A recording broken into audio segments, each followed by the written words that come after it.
Public service international কর্তৃক আয়োজিত Asia Pacific regional কনফারেন্সে বাংলাদেশে সংগঠিত জুলাই আগস্ট ছাত্র নাগরিক অভ্যুত্থান যে হয়েছে তার প্রতিনিধি হিসাবে বাংলাদেশ থেকে আমাকে আমন্ত্রণ জানিয়েছে।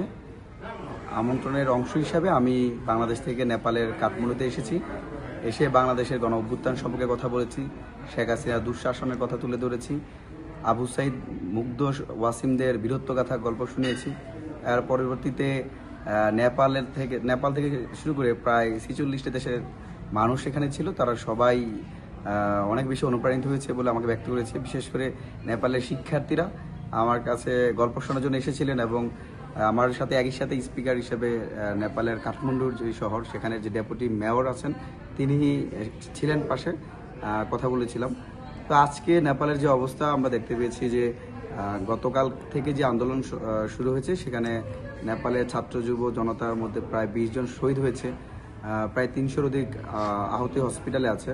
এবং আজকে সেই আন্দোলনের প্রেক্ষিতে আজকে নেপালের সবচেয়ে বেশি বলা হয়, তাদের কাছ থেকে আমি শুনেছি, নেপালের সবচেয়ে বেশি দুর্নীতিগ্রস্ত প্রধানমন্ত্রী কেপি শর্মা আন্দোলনের প্রেক্ষিতে, বিক্ষোভের প্রেক্ষিতে আজকে শেখ হাসিনা যেভাবে পালিয়ে গেছে হেলিকপ্টার করে, একইভাবে এখান থেকে হেলিকপ্টার করে পালিয়ে গেছে। এবং কিছুক্ষণ আগে শুনলাম যে প্রেসিডেন্ট যিনি আছেন রামচন্দ্র, তিনি সম্ভবত পদত্যাগ করেছেন বা পদত্যাগ করতে পারেন। একই সাথে বিশেষ করে এখানের যে নেপালি কংগ্রেস নেতা আছে এখানে শের বাহাদুর, তারপর হচ্ছে মাওবাদী নেতা হচ্ছে কমল দহন, এদের প্রতি দেশের মানুষের প্রচণ্ড ক্ষোভ, ঘৃণা।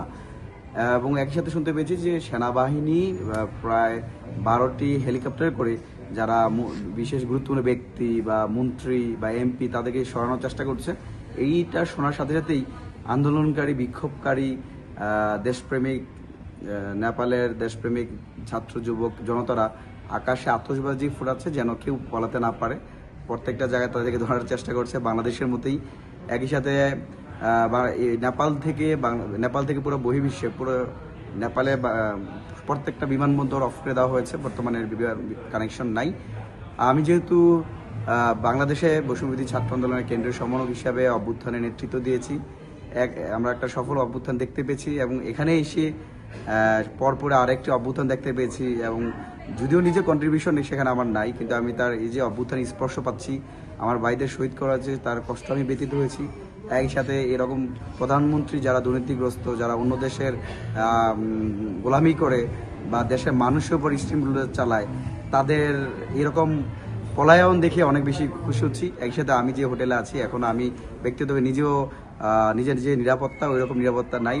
আমার ভিডিও দেখাইছিলাম যে কিভাবে আমাদের হোটেলের উপরে হেলিকপ্টার দিয়ে মহড়া দেওয়া হচ্ছে, পাশেই ফায়ারিং হচ্ছে এবং আমার খুবই নিকটবর্তী কয়েকটি হোটেলে আগুন ধরেছে, আগুন লাগানো হয়েছে এবং জানি না আমরা কতক্ষণ সেফ থাকবো।